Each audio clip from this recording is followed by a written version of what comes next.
Assalamualaikum warahmatullahi wabarakatuh. Waalaikumsalam warahmatullahi wabarakatuh. Puji syukur kita panjatkan kepada Allah Subhanahu wa Ta'ala, yang mana pada malam hari ini kita masih diberi kesehatan untuk dapat hadir dalam Zoom meeting pada malam hari ini. Di sini kami sebagai kelompok 8 konseling karir yang akan membahas tentang perkembangan karir berdasarkan teori trait and factor. Sebelumnya izinkan kami memperkenalkan diri, mulai dari saya Aulia Ananta sebagai moderator dan pemateri. Raisa Sera sebagai pemateri. Saya Putri Ramadhani sebagai pemateri. Saya Alda Putri Andini sebagai pemateri. Terima kasih kepada rekan saya yang telah memperkenalkan diri. Langsung saja kita akan menjelaskan beberapa mengenai perkembangan karir berdasarkan teori trait and factor. Sebentar.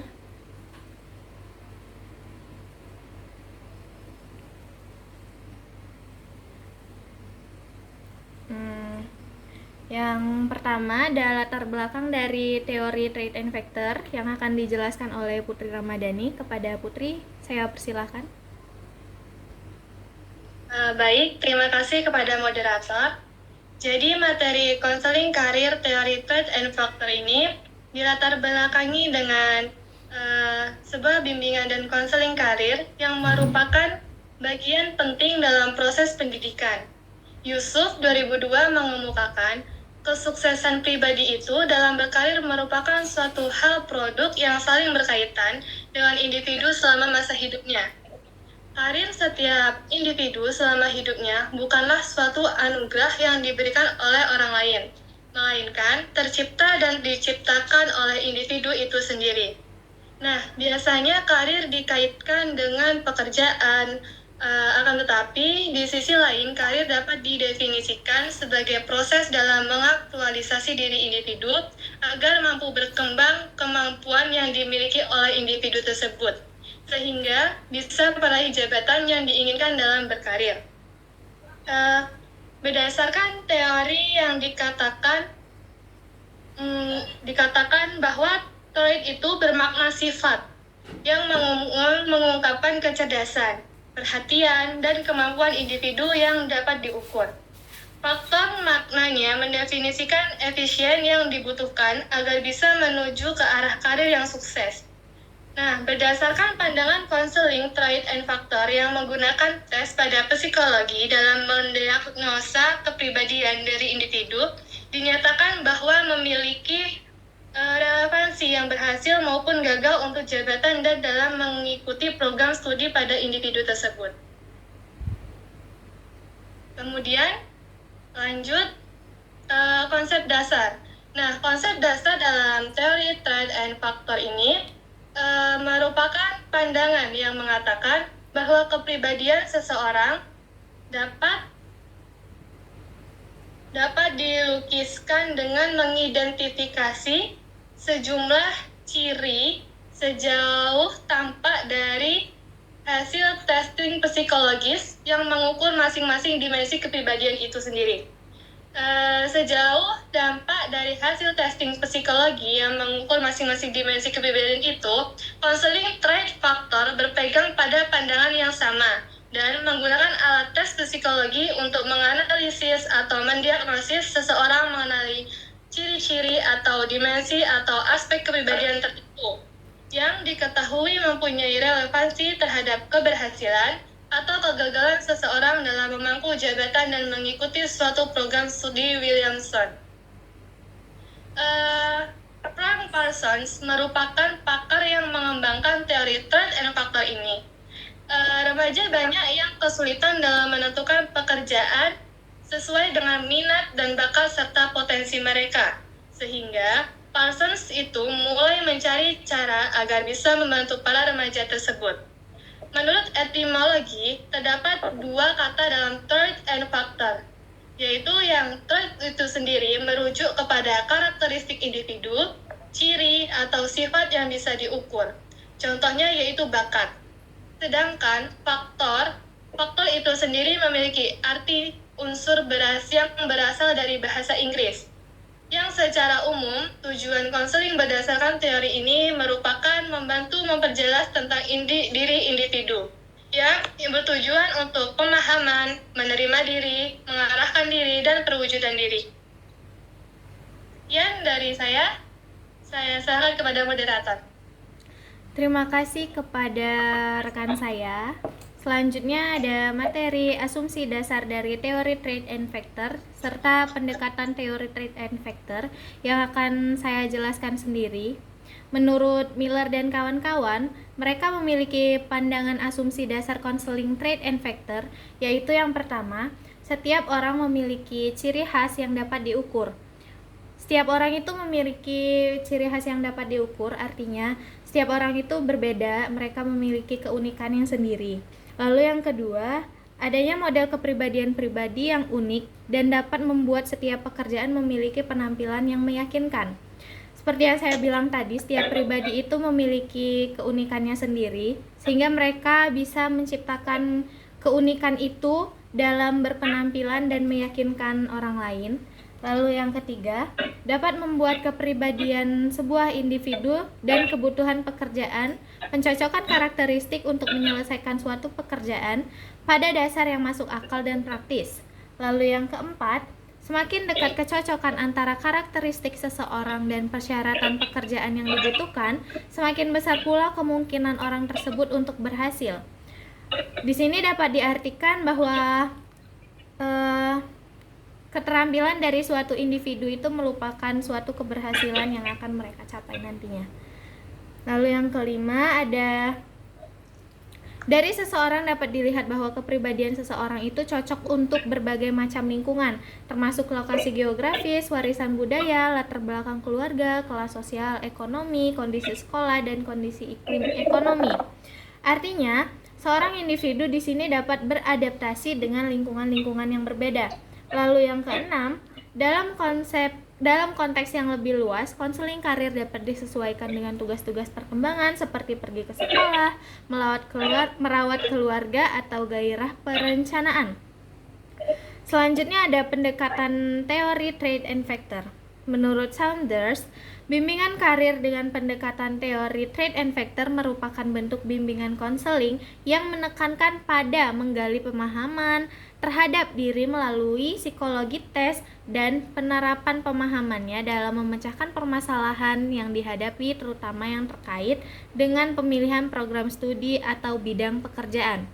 Dapat diartikan di sini bahwa teori ini adalah teori yang menekankan pada suatu individu untuk mereka dapat secara mandiri memecahkan masalahnya dan juga memilih pekerjaan yang mereka inginkan. Bimbingan karir dengan pendekatan trait and factor ini lebih menekankan pada karakteristik yang dimiliki oleh individu atau siswa yang berdampak pada pengambilan keputusan karir. Williams mengemukakan beberapa asumsi dasar yang digunakan dalam bimbingan karir dan pendekatan trait and factor, yaitu yang pertama, setiap individu memiliki kemampuan dan potensi, kecerdasan, bakat, minat, dan keterampilan yang khas. Kemampuan dan potensi ini yang disebut ciri kepribadian trait. Seperti yang saya bilang di awal tadi, bahwa setiap individu itu memiliki keunikannya sendiri, atau setiap individu itu bisa menciptakan suatu keterampilan mereka sendiri. Lalu yang kedua, kemampuan dan potensi pada siswa adalah suatu yang berlainan dengan kemampuan dan keterampilan yang dituntut pada pekerja di suatu bidang pekerjaan tertentu. Yang namanya pekerjaan itu adalah tuntutan dari suatu individu ke individu yang dimana tujuannya adalah memperoleh hasil finansial. Lalu yang ketiga, ada program studi yang di lingkup institusi menurut kurikulum dengan kualifikasi tertentu. Bimbingan akan lebih mudah dilakukan jika kurikulum yang digunakan sudah sesuai dengan kemampuan dan minat siswa.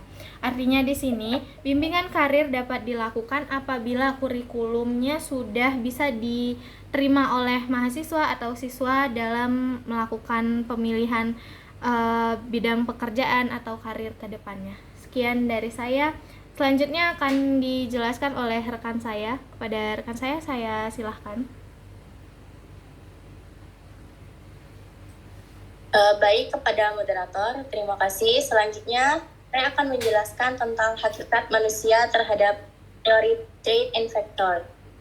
Selanjutnya, hakikat manusia dalam buku Essential Counseling menyebutkan beberapa hakikat manusia dalam Counseling Trait and Factor, buku 2013, yaitu yang pertama, to be himself, manusia berusaha untuk menjadi dirinya sendiri.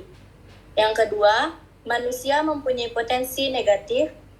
Selanjutnya yang ketiga, kehidupan yang baik dan kesempurnaan pribadi. Yang keempat, manusia harus berusaha menentukan dirinya sendiri dalam arti mencapai kehidupan yang baik. Yang kelima atau yang terakhir, manusia harus berusaha menciptakan hubungan yang harmonis antara dirinya dan lingkungan kehidupannya. Tujuan dari Counseling Trait and Factor merupakan sebuah model yang mengidentifikasikan trait-trait dasar yang diperlukan untuk menggambarkan suatu kepribadian. Baik, materi selanjutnya, tujuan Counseling Trait and Factor. Trait didefinisikan sebagai suatu dimensi yang menetap dari karakteristik kepribadian. Hal tersebut yang membedakan individu dengan individu yang lain. Sugiharto menjelaskan beberapa tujuan dari Counseling Trait and Factor adalah: yang pertama, menolong seseorang menggapai pertumbuhan kesempurnaan dalam berbagai aspek kehidupan. Yang kedua, membantu individu mendapatkan kemajuan, menguasai serta mengatur diri dengan cara membantunya memperhitungkan kekuatan dan kelemahan diri dalam kegiatan kemajuan tujuan hidup dan karir. Yang ketiga, membantu individu untuk memperbaiki kekurangan, ketidakmampuan, dan keterbatasan diri serta membantu perkembangan serta integritas kepribadiannya. Baik, selanjutnya saya kembalikan kepada moderator. Terima kasih kepada Alia yang sudah menjelaskan materi tersebut. Selanjutnya materi yang akan dijelaskan oleh rekan saya juga kepada Risa, saya persilahkan. Baiklah, terima kasih kepada moderator. Materi yang akan saya jelaskan yaitu prinsip Counseling Trait and Factor. Prinsip Counseling Trait and Factor yakni membantu memecahkan masalah klien yang berkenaan dengan karirnya. Konseling ini terdiri dari 6 tahap, yaitu 1. Analisis berkenaan dengan pengumpulan data klien. 2. Sintesia merangkum informasi untuk mengetahui kelebihan dan kelemahan klien. Yang ketiga, diagnosis atau kesimpulan mengenai masalah karakteristiknya. Yang keempat, prognosis atau prediksi konselor mengenai perkembangan konseli ke depannya. Yang kelima, treatment atau konseling, yaitu proses penyesuaian kembali antara konselor dan klien. Yang keenam, tindak lanjut. Nelpon, Mas. Baiklah,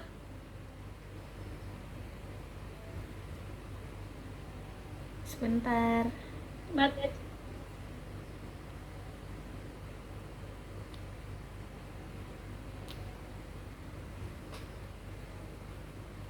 Materi yang selanjutnya adalah kelebihan dan kekurangan dari teori trait and factor itu sendiri.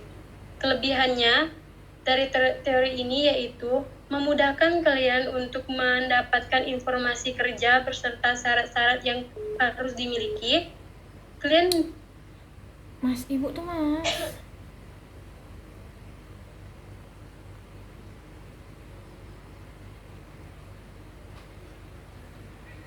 Sebentar ya.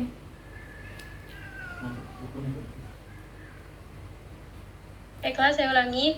Kelebihan dari teori ini yaitu memudahkan kalian untuk mendapatkan informasi kerja beserta syarat-syarat yang harus dimiliki. Klien bisa memilih pekerjaan dari berbagai tawaran yang diusulkan. Klien bisa merasakan kepuasan dalam berkarir serta memperoleh solusi dari masalah yang dihadapi. Klien merasa puas berkarir berdasarkan analisis threat and factor yang memungkinkan tingkat kesuksesan dan keberhasilan lebih tinggi. Selanjutnya, kelemahan teori threat and factor adalah sifat klien tidak pasif, sedangkan konselor lebih bersifat aktif. Klien memiliki frustasi apabila pilihan karirnya tidak ditemukan, membatasi klien untuk memilih karir sesuai dengan yang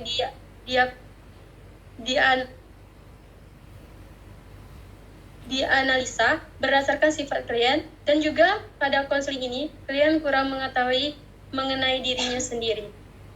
Segitu saja materi yang bisa saya jelaskan. Saya kembalikan kepada moderator. Terima kasih kepada rekan-rekan yang sudah menjelaskan materi dari perkembangan karir berdasarkan teori trait and factor ini. Usai sudah presentasi kelompok kami pada malam hari ini. Mohon maaf apabila ada beberapa gangguan yang muncul dari Zoom meeting pada malam hari ini. Dan kami juga minta maaf apabila ada ketidakefektifan dalam kami menjelaskan materi mengenai konsep perkembangan karir berdasarkan teori trait and factor ini. Kami dari kelompok 8 konseling karir mengucapkan terima kasih. Saya akhiri, wabillahi taufik wal hidayah. Wassalamualaikum warahmatullahi wabarakatuh. Waalaikumsalam warahmatullahi wabarakatuh.